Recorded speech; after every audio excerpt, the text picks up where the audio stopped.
see here. Are you ready? Okay, 5, 4,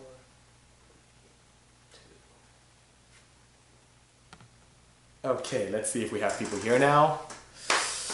Good afternoon, everyone. Bisi here once again, back in beautiful Ontario, California. Good afternoon. I'll give you guys a moment to come in. For those of you on YouTube, thank you so much for joining our feed. We use this opportunity to answer questions globally, written in and live about everything tech project, and we just have a blast. And for those of you listening on iTunes, Anchor, Radio Public, and all those podcast formats, thank you so much for being part of our interaction. Hello, everyone. Drive Evolve, good seeing you. Willie, thank you for joining us. Civic Fool, how are you? Hello, J. Ken. Greetings, Leo. Hello. How you say it? Snathan Wall. Interesting. Hello, good seeing you. Leo says hello, Ari. Hi, Leo. So you guys can hear Ari. She's right here, next to me. You can't see her unless she leans in. Okay, I looked in the wrong direction. Here she is. There you go. My hand. So guys, we're here in the engine room here in Bisimoto Engineering. Hello. Wow, Daz is blowing us a kiss all the way from the UK. Hello, sir. EP3, thank you for joining us. Willie, thumb up to you. Jason, good afternoon, sir. Hope all is well. OS510, what's up? I don't want to say his full name. It's quite interesting.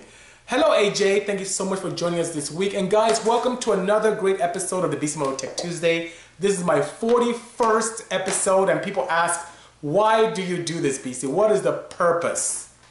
Yes, a block. There is a Lambda engine, 3.8 here. And on the bottom here is an F22A on the floor. And some crankshafts in the corner. Hello, Alex. Good seeing you. Hello, Aden. Good. Austin, thank you so much. Hello, Philip. So, once again, I said people ask me, why do you do this, Bisi? This country's been so great to me. It's my way to give back. Ari gets tons of questions, the same questions every day. And we thought this would be a good way to answer those questions so everyone can benefit. And I give away pretty much everything I know. The reason why I'm not concerned about it, because people ask, Bisi, if you give away everything, doesn't that put you at a disadvantage? No, it doesn't. The wonderful thing about technology is that it always improves. So what I know today is fantastic, but next year I'll know even more. So that being said, I love to share what I have and give. I don't need anything from anyone. I don't need any crazy stuff. I don't have any courses. I'm here to help. Excuse me, let me get some water.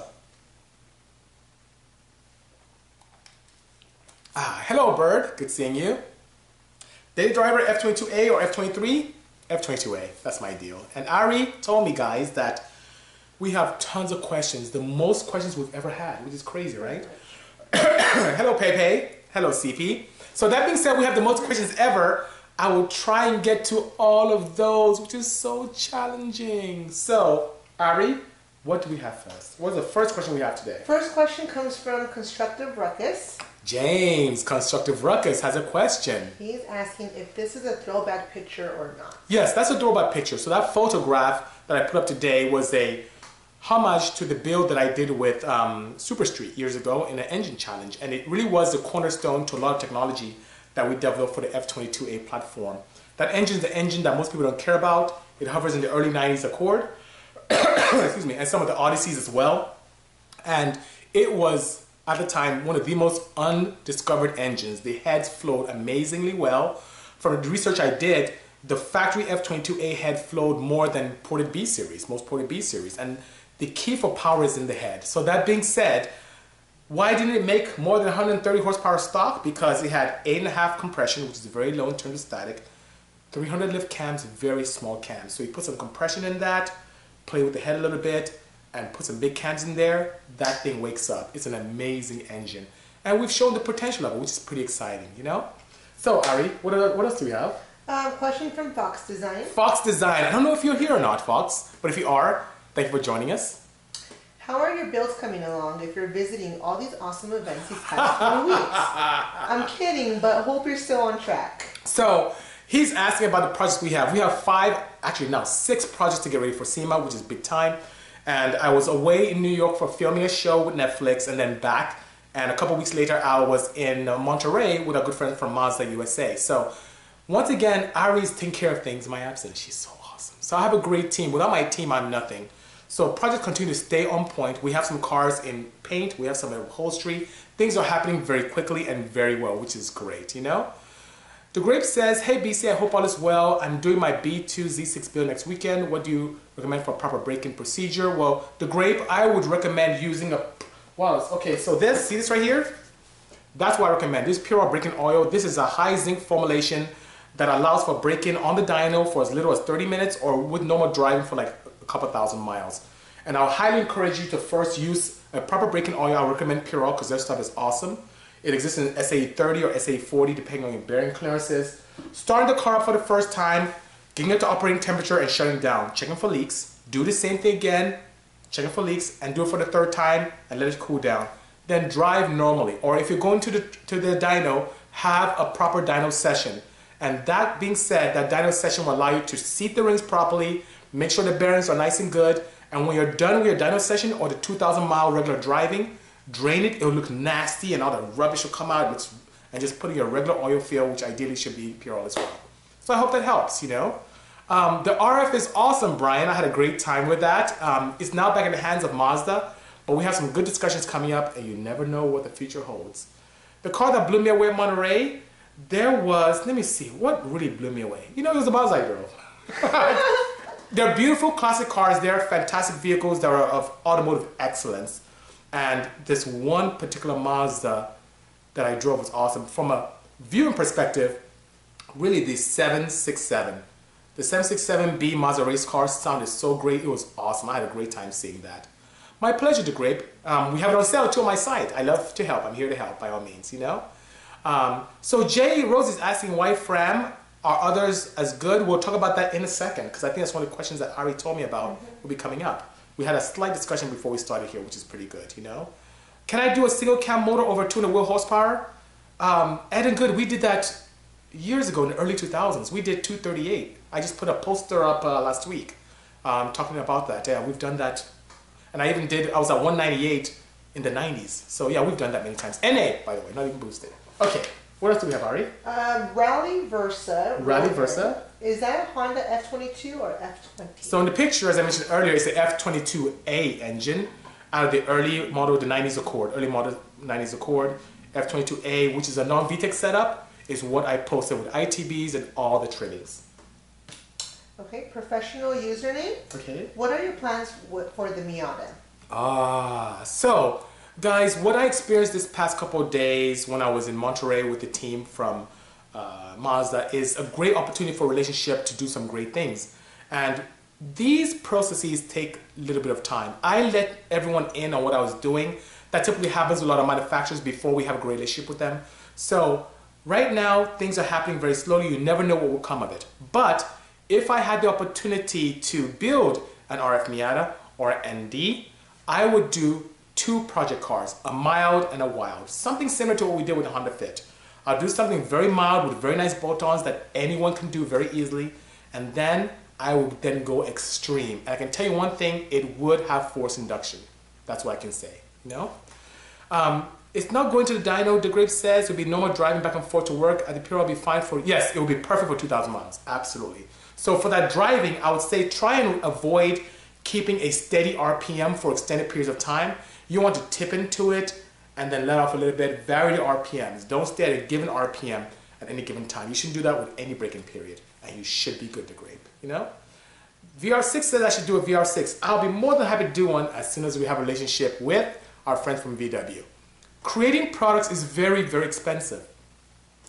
When it comes to a passion project, I can do as much as I can within my own resources, but when it comes to anything that's marquee specific, it gets very expensive. So it's always a great idea for me to partner with a manufacturer that has a classic division that can allow me to do cool things with old school cars and also continue to embrace the technology of current modern day cars. So that being said, VW come on board by all means. But if that doesn't happen, it's going to be very difficult for me to do that with everything we have going on. So I hope that's okay, you know?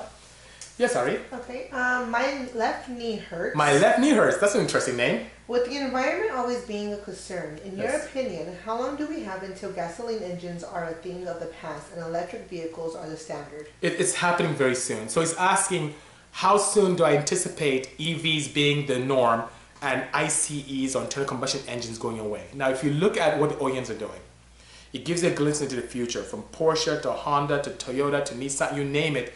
These manufacturers are all embracing EV technology. And above and beyond that, governments, especially in Europe, are now mandating some EV interaction, either wholly or in combination with ICE. So I anticipate very soon that happening. I would say, if I had to guess, it won't be very quickly. America may be trailing slightly in that embracing, but by 2040, it'll be the norm. Things will happen sooner in Europe, but in the region that we exist in, I believe in 30 years, it will be the norm, and ICEs may be more of a vintage application. That's why I look for it. I know 666 is saying keep the ICEs. You're right, it sounds great, it's fantastic, but many people also screamed and begged to keep the horse and buggy when that happens. And AJ says hydrogen power is great in electric cars in my opinion, but once again, AJ, it's about convenience. As human beings, we are creatures of convenience and we want things that are easier and great for us. So electric motors, because of all the advantages it has, especially in terms of torque and how things can be processed and the ease of being able to recharge them using different parameters, you know, whether it's nuclear, coal, kind of dirty, hydro, you name it, those are opportunities to be able to do that. Hello from Brazil. So that being said, I anticipate things happening sooner than later, and today we are seeing it already. Libitica says, Mazda, Mazda, Mazda. Yes, I had a great time with them. They are hardcore into racing, and it's amazing what a family feel that company has. I'm so pleased I interact with those people, and you never know what the future has, you know, in store for us. Expanding ethanol production is great. The only thing is that we have non-scientists in government, and that's a problem. Then we have this beautiful process called lobbying in the United States, which is also a bit of a glorified bribery. So why am I saying that? Do you know that corn is not the best yield product for ethanol? But then farmers are being subsidized to do that. And it has a lot to do with politics. So that being said, yes, we can improve ethanol production, but I think we should look at other ways of creating it, other means, sugarcane, biomass, you name it, that can give us a better yield and not use as much energy to, you know, to produce. So that being said, one guy is saying, can it be possible to run an electric car with solar and battery? Yes, so in today, the solar cell densities we have are not robust enough to just exist on a roof with that small cross-sectional area or surface area and be able to charge something real time. It can help a little bit, but as solar cells get more dense, more advanced, we will get there. But right now, we still require an external source of energy to give a proper charge in a propulsion vehicle. So I hope that helps. Ari's giving me the look. Yeah, Sikala, you're late. You missed so much. And we have so many questions. It's absolutely crazy. Hello, Fox. Hello, Alfie. Hello, R. Kim. Good seeing you.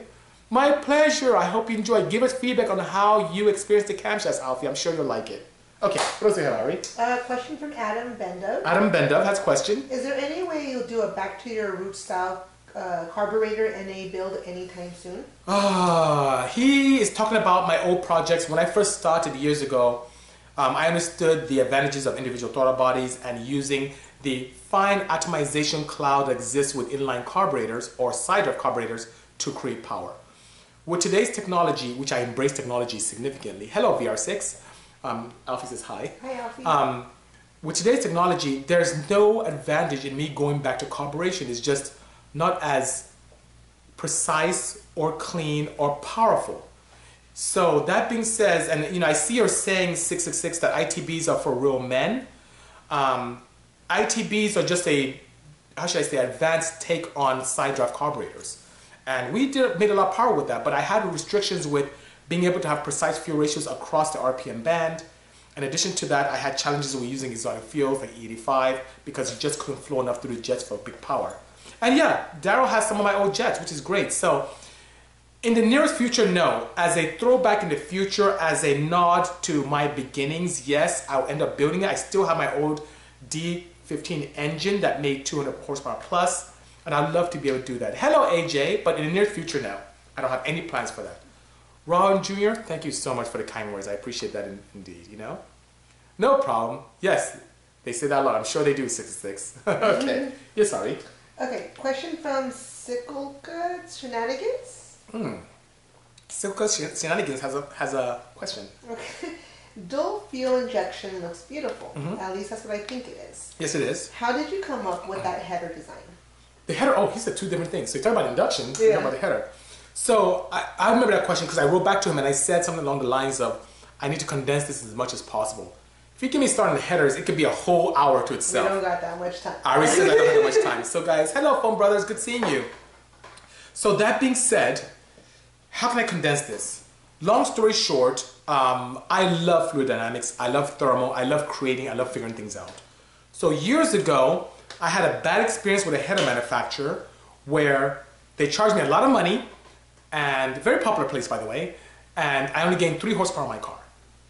And that being said, I met another gentleman who was really off the wall, out of the way thinking kind of guy, offered me to build another header, and if it didn't make 6 horsepower or more, yes, that's it, Randy, if it didn't make 6 horsepower or more, I would definitely not have to pay him.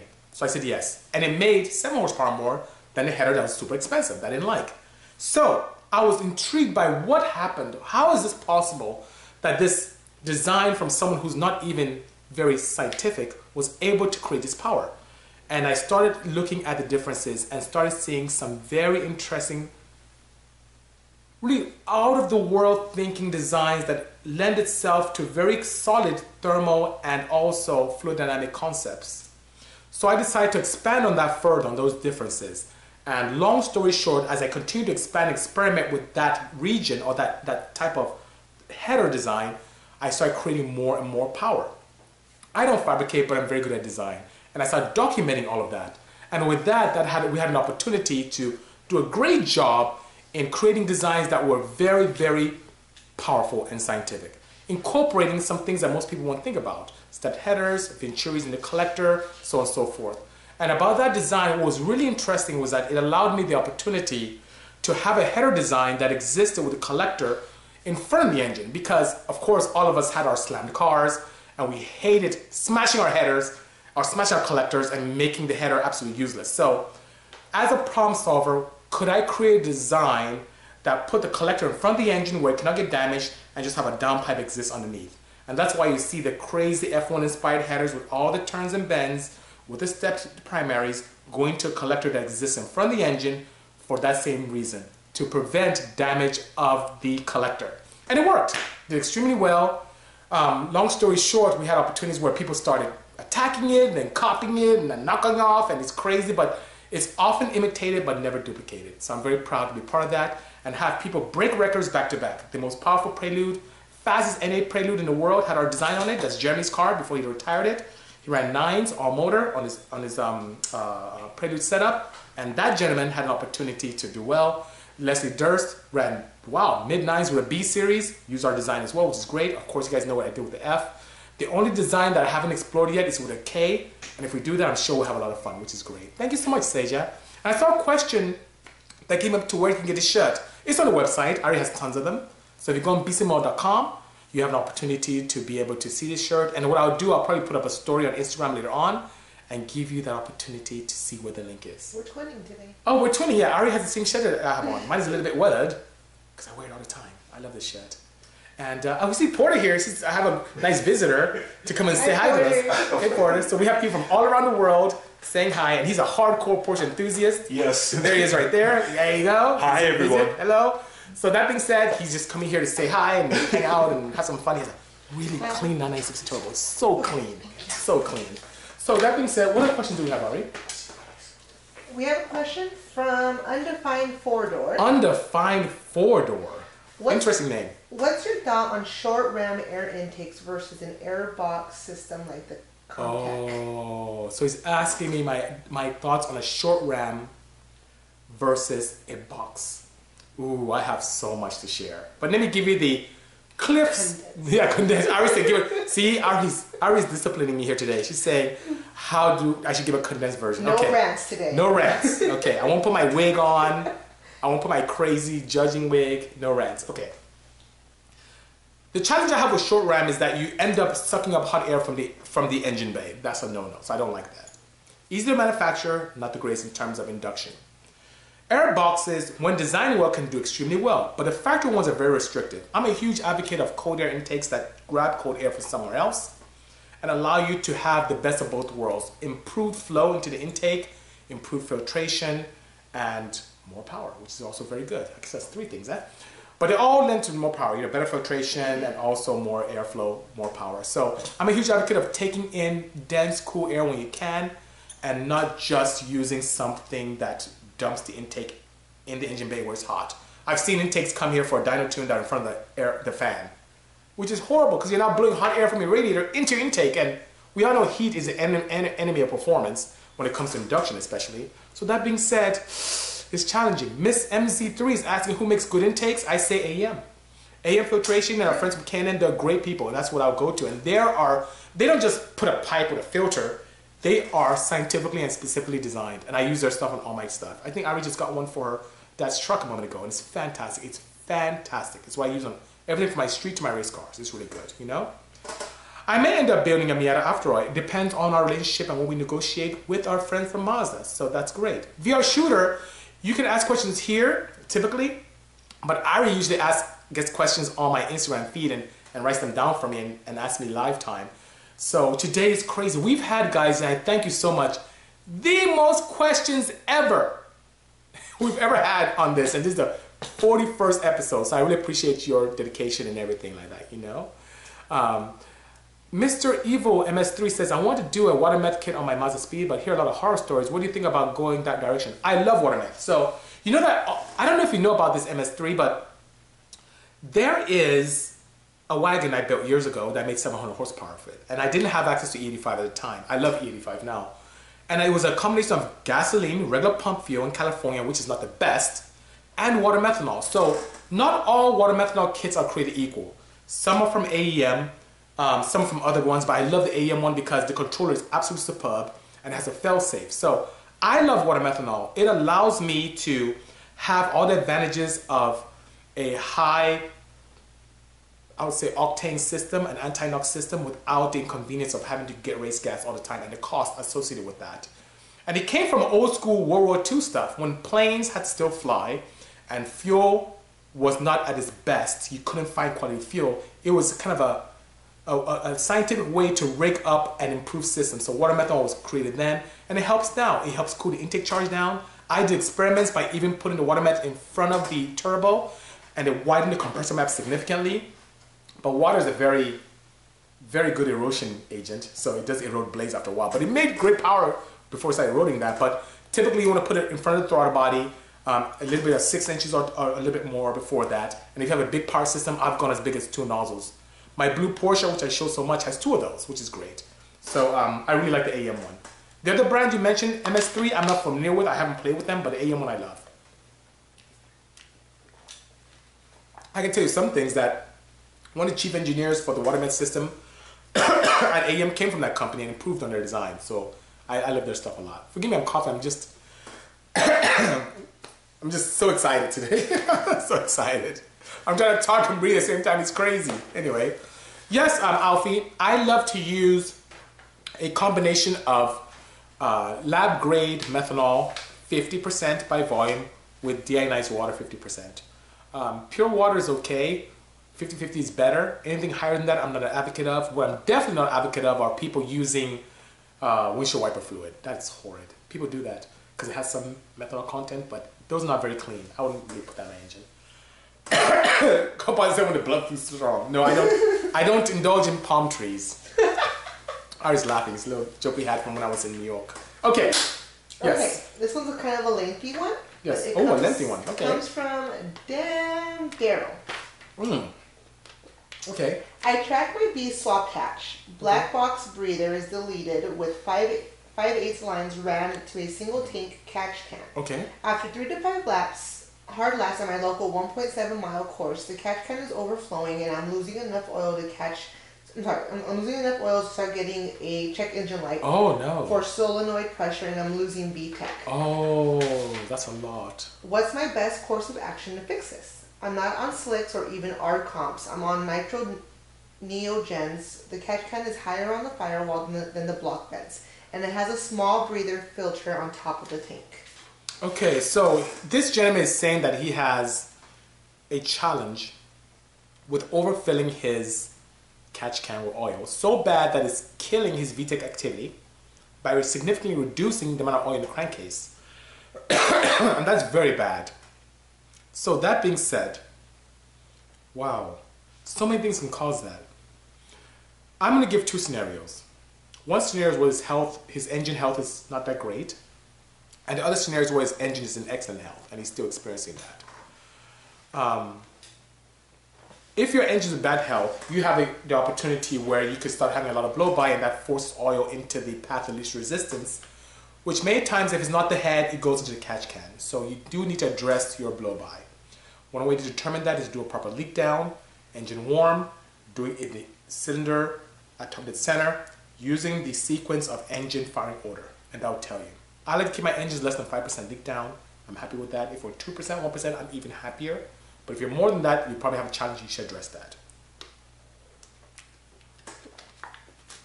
Now, what if your engine's of great health? You have no blow-by issues, and you're still puking rubbish into your catch can? I have one answer for you.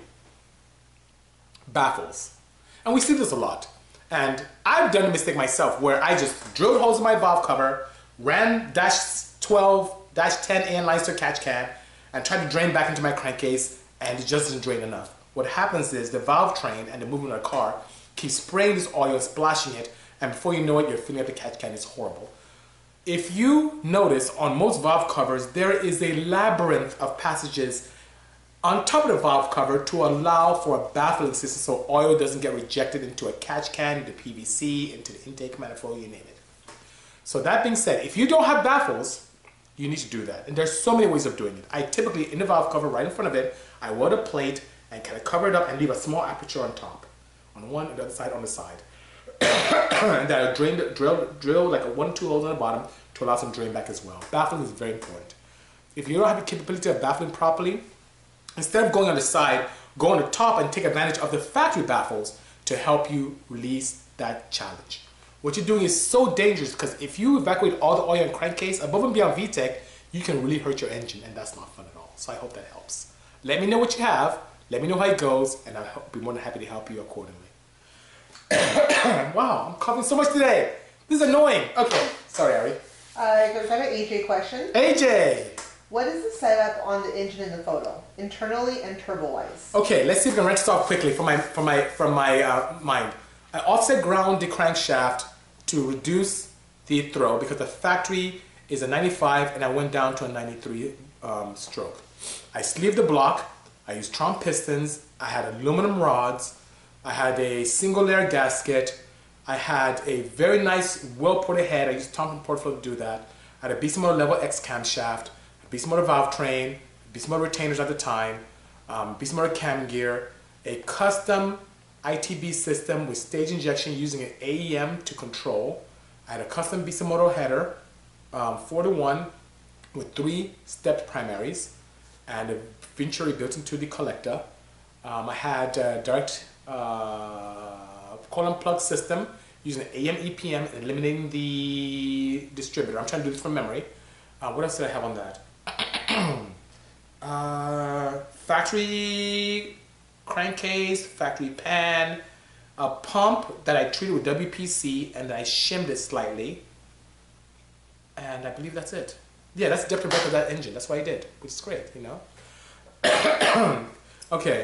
Yeah, baffle, that's the way. So he's here. Absolutely. Good, good. Baffling is the way to go. Beautiful. Okay. So I hope that helps you, AJ. Hope that helps well. Question from TLO Dog. TLO Dog, yes. What is in your opinion the best low budget ECU? I want to do a standalone on my Mercedes V8. Okay, so he wants to do a standalone on his Mercedes V8 and he wants to know the best cost-effective standalone ECU. And some of you may or may not agree with me, but I really feel it's the AEM Infinity 506.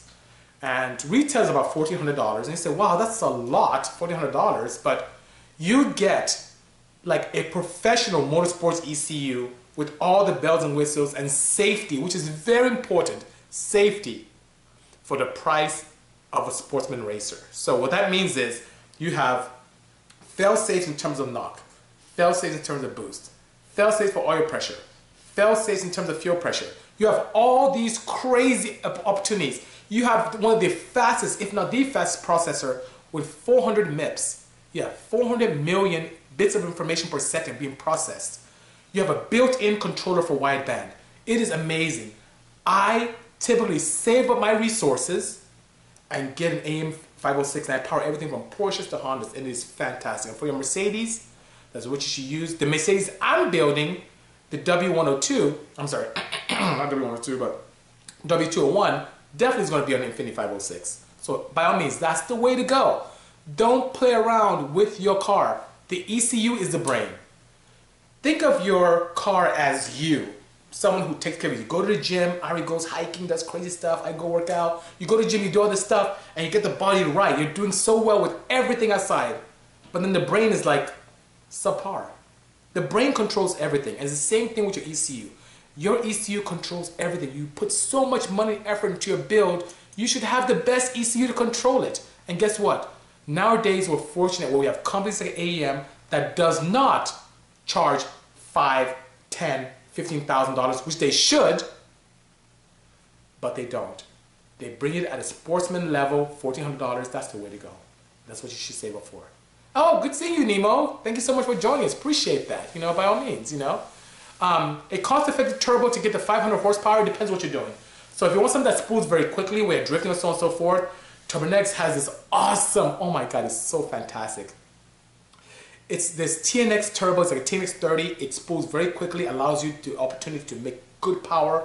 And I think on one of those, we had full spool about 3,100 RPM, which is great.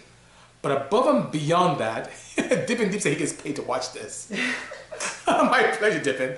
But if you want something that's easier to make power with, you can go with the TNX 40, which is much larger. It's a larger turbocharger. We get great price on those things, so Ariane can help you with that. But that gives you an easier way to make the power, but the spool is not so quick, Whole set HX35 for a Z6, I think it's okay. It's older technology. So there are faster spooling turbos nowadays, by all means, You mentioned, yes, I've tuned on that Reaper, absolutely, I've tuned on that. Very nice engine management solution, also very expensive, but we've tuned on those. But I have the software and everything. My system still, I like it, it's cool. Especially with some of the exotics. Okay, what else do we have, Ari? Let's see here. Oh my, what happened here? My podcast went away. How long did that go away? Did it disappear? I just saw that. So Ari just alerted me that my stuff on my, let's see here. Something went away on my podcasting, so Anchor, shame on them. I don't know what's going on. Okay, but we'll continue anyway. Okay, sorry. Okay, question from Jandro Rester. Jandro Rester, okay. Any future plans for releasing Bisi branded turbo manifolds and downpipes? Yes. Yes, there are plans for that. So from the Porsche to the Honda community to if we start expanding our realm with the Mazda community, you can definitely expect some very nice manifolds coming from here very soon. So yes, answer is yes. We won't be able to do anything until the last quarter of this year, but it is coming by all means, Okay. Another question from Hiroshi904. Hiroshi904. Would you ever build your own high-performance oriented hybrid car in the future?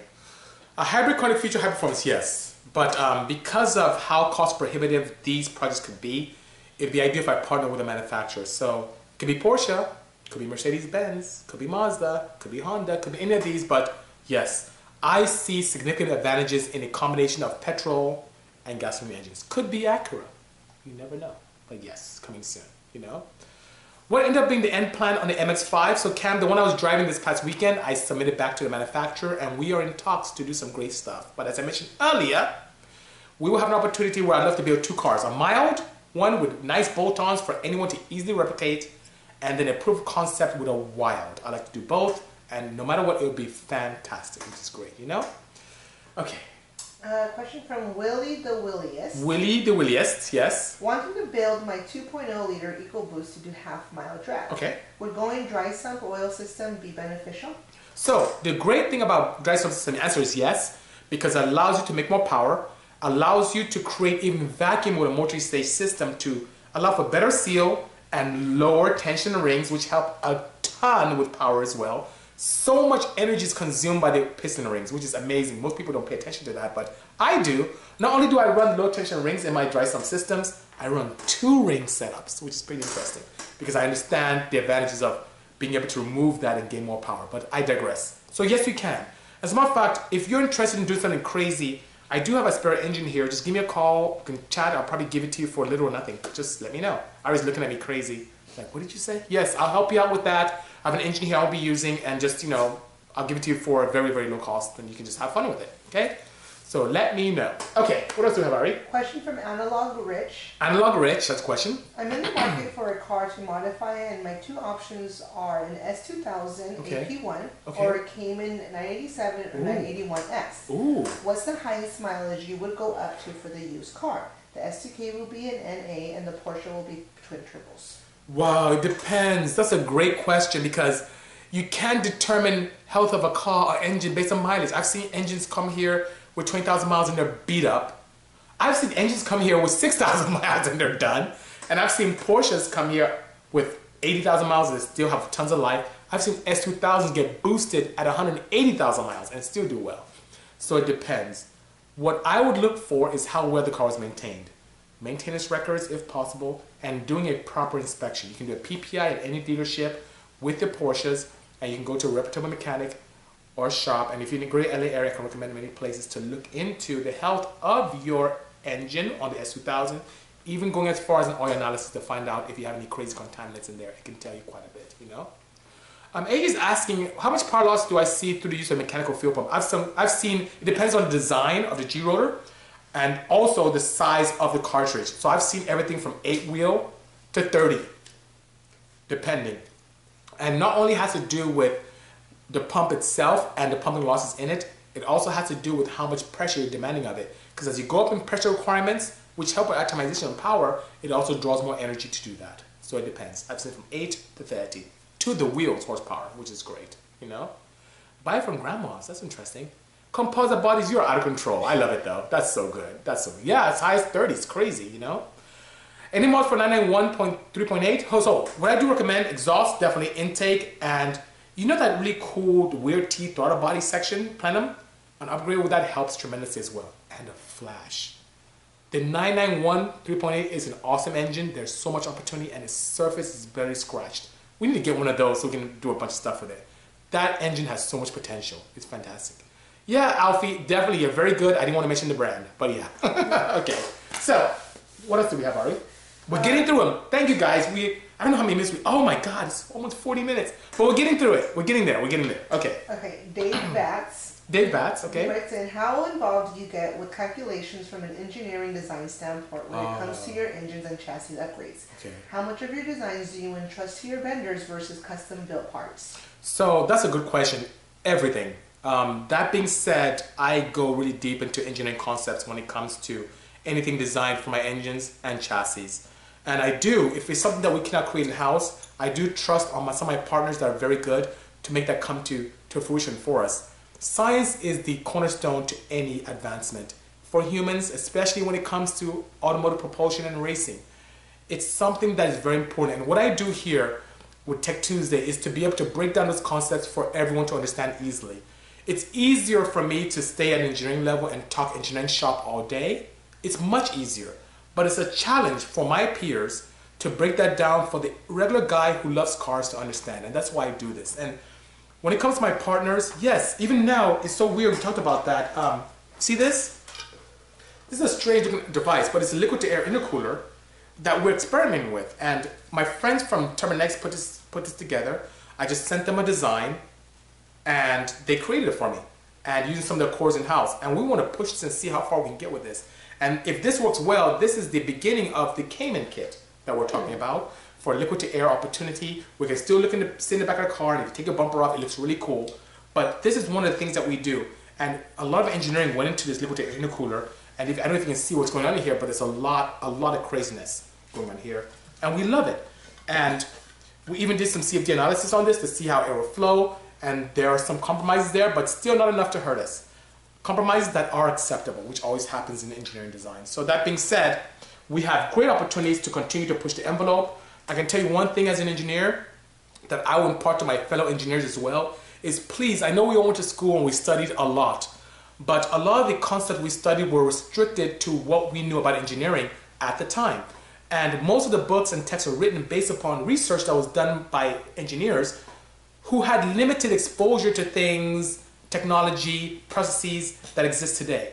So please continue to think out of the box. That's what I do. I think out of the box, look at engineering concepts as a guide, but not as a limitation factor, as a guide, and try and push the envelope to see how much further I can go.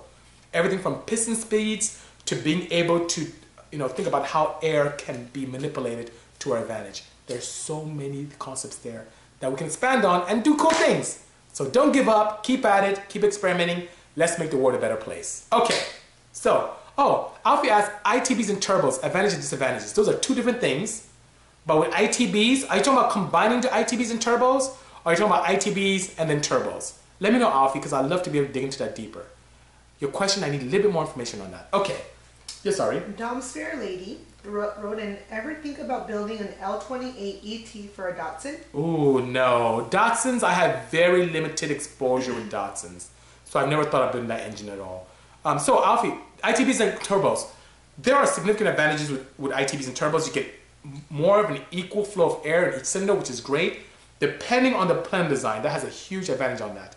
You can also take advantage of what we see with natural aspiration, because we exist at 1 atmosphere, in a more, how should I say, amplified state. So intake harmonics still play a role. When you think about capturing that second, third harmonic for inertial supercharging, it still happens in a compressed environment. So you can do a lot of that with ITBs, which is fantastic. The disadvantage is complexity and cost, because it takes more effort to design individual runners for each cylinder with individual butterflies. It also costs a lot more to do that. So that's the reason why. That's the main disadvantage with that, which is nice, Steel cam headers, you got any for turbo setup? Not yet. Manifest desk tuning, manifest tailing. We are going to be working on that a latter part of the year, which is pretty nice, Manifest Distance said, tell Fabian with S2K he's going to get beat in a single cam. Hey, leave Fabian alone. He's cool. You know what? And if Fabian starts building that engine, he would destroy a lot of people. You can build an F22 or F20C well into the 4 digits, easily. So don't mess with Fabian too much. He may come up with some heat. He's crazy. He's crazy, I already said. Okay, yes. Anthony1189 wrote in. Okay. Is this the F-Series you built in the 2008 that was featured in the import tuner? I believe that was the power competition against the other engines. No, I didn't do it for import tuner. I did it for Super Street. But the competition, you're correct. But for Super Street, yeah, that's what was the engine. That indeed was. Yes, sorry. Okay. Jordan Hart. Jordan Hart. Do you ever delve into Frankenstein motors? For example, Honda F-Blocks with H-head he's gonna or get something similar? similar? Man, no, I don't. So I'm trying not to get on a rant, but I'm not a huge advocate. I was laughing at me. I'm not a big advocate of swapping heads onto different blocks. I don't do that. If I'm gonna build an H22, I build an H22. It's better for the market. It's what I do. I don't see any advantages of taking an H22 with multiple oil galleys, putting an F23 to gain a little bit of displacement, and then having to JB weld or weld up galleys and do things with gaskets. No. I'm an advocate of, with cars, keeping the same marquees together, and with engines, keeping the head that was designed for the engine on the block. I'm a big advocate of that. So I'm not a big fan of mixing and matching heads. I just don't see the advantage with that. Okay. Okay. Sikulka Shenanigans. Okay. With your transition from Honda to Porsche, yes. Have you thought about doing a 944 power build for us commoners that can afford another Porsche? Commoners? Well, Mr. Shenanigans. First of all, I didn't transition. I expanded my portfolio. I love all cars. I'm not marquee specific, Boxes, I swap boxes over. Engine boxes, gearboxes. Yeah, I play with gearboxes, but not with heads and blocks. Yeah, you do. He's right. I did. I'm a bit of an advocate when it comes to optimizing gearboxes with engines, but not heads and blocks. That is correct. Yeah. So, commoner, well, Shenanigans. I'll tell you what. I didn't transition. I expanded. I love all cars. So if you come to my facility here, you see a Caterham, you see Porsches, you see Mercedes-Benzes, you see Hondas, you see Hyundais. I love everything automotive. I really am a car person. I'm not marquee specific, and I just had a jolly old time recently with Mazda, so I really love it quite a bit. So that being said, I have not thought of the 944 platform. I just don't have that demand. Most of the demand that we get, even from the gentleman who joined us earlier, was for 911s. Now, as I mentioned earlier in our interaction today, it's very cost prohibitive to design things from scratch. Especially since I want to create opportunities for everyone to enjoy. I'm not interested in creating one-off parts that only a few people can benefit from. I like creating products that the masses can benefit from, good, bad, or indifferent. So that being said, I always need the help of a manufacturer. Hey, Shell, thanks for joining us. Oh, hello, Victus. So that being said, we always need the help of an OEM to make this happen. So if Porsche comes by and we start doing things with classic Porsche, trust me, I hear you. I'll be more than happy to design stuff for the 928, 944, and all those not so loved platforms, at least in the Porsche community. I think there's so much opportunity to road race, to drift, to have a lot of fun with those cars, even on the street, which is nice, you know? So Rich is a great asking, with rear differentials, which gear ratio is my favorite? It is, oh, that's a whole topic. That's a whole topic by itself on differentials. Because what you do with the car, whether you're mud pulling, mud bogging, road racing, drag racing, all plays a role. Tire size, gearing in the gearbox itself, too many variables. So I don't have a specific ratio. I've done everything from as low, numerically low, as 6-to-1, to numerically, obviously gearing low, numerically high at 6-to-1, to numerically low, gearing high as 2.5 for some high top speed stuff. So Ari's getting bored with me here. She's getting bored. He said, why are you not done here, you know? We got 10 more questions.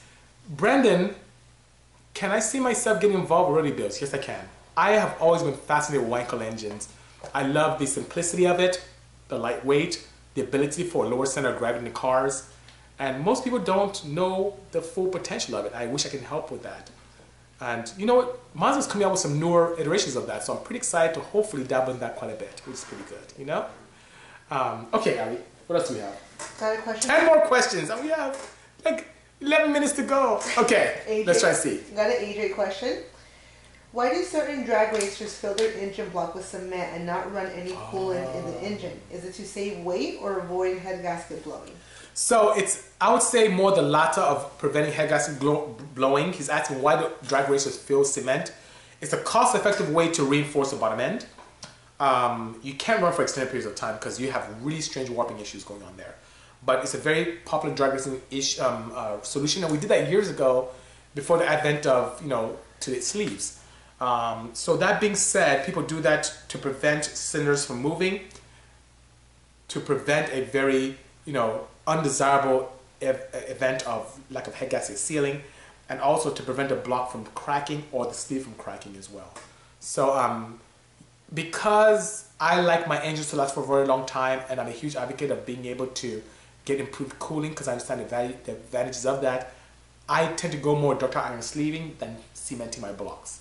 So we did that once in the 90s, and I don't do that anymore, you know. Can I make a JDM Type R engine smog able in California? Yes, I can. Okay. Let's see. Section walk. Section walk. Hey, Reagan. Good seeing you. Best drift car mods. Ooh, best drift. It's interesting he's asking like something. I'm all about drifting recently. I'm getting onto it. So first of all, I guess being able to brake properly at wheel. So using some kind of hydraulic brake system is one big mod that's a big gain and advantage. It's a really big nice to have, almost a need to have. And steering angles. Being able to modify your steering angles to give you more acute angles is something I feel is very important as well. And some power. You need some low-end torque to really get the vehicle to initiate. Low-end torque helps tremendously. And those are the three things that I feel are very important with a drift car to have some fun. Jandal Rester Roads. Okay. He's asking if this is a D16 and what the horsepower is. Okay, so for the engine I put today is not a D16. As I mentioned earlier, it's an F22A engine. And that particular engine made in the mid-300s on regular unleaded fuel. In full race trim, it will look really much like that, but with a dry sump system, we are well into 450 to the wheels, which is pretty nice. Ehoons writes, how many liters is this? That engine, I think it was 2.3 on that engine. Okay. Pyro Sallow. Yes. Do you make any individual throttle bodies for the 1991 Honda Civic SI with the D16A6? Yes, we do. So with a partnership with our friends from Kinsler, we do have access and have manufactured individual throttle bodies for the D-Series engine. I would tell you it's in the $2,100 range, so just keep that in mind. And then we also had a friend of ours, one of our customers, who did a smashing job in doing something very unique using Gen Vs, and he had a blast as well. Costs a little bit more than that, but looks absolutely gorgeous. So answer is yes, and yes, we have access to something local and access to something overseas, but yes. Connors Autel. Okay. How much horsepower can a D16z6 stock sleeve take? Oh. Assuming the power added is a turbo. How much power have you seen? So it's asking how much power have I seen, how much can a Z6 engine take with stock sleeves. And put it this way, guys, I've seen it all. I've seen a Z6 hold 500 horsepower for a long time, a long time, without having challenges. And I've seen people crack sleeves at 300. So it's a range. It depends on the health of the engine. My rule of thumb, if I'm going to go past 350 wheel, I sleeve the block. That's my rule of thumb. So, or if you just, knowing turbo people, everyone wants to push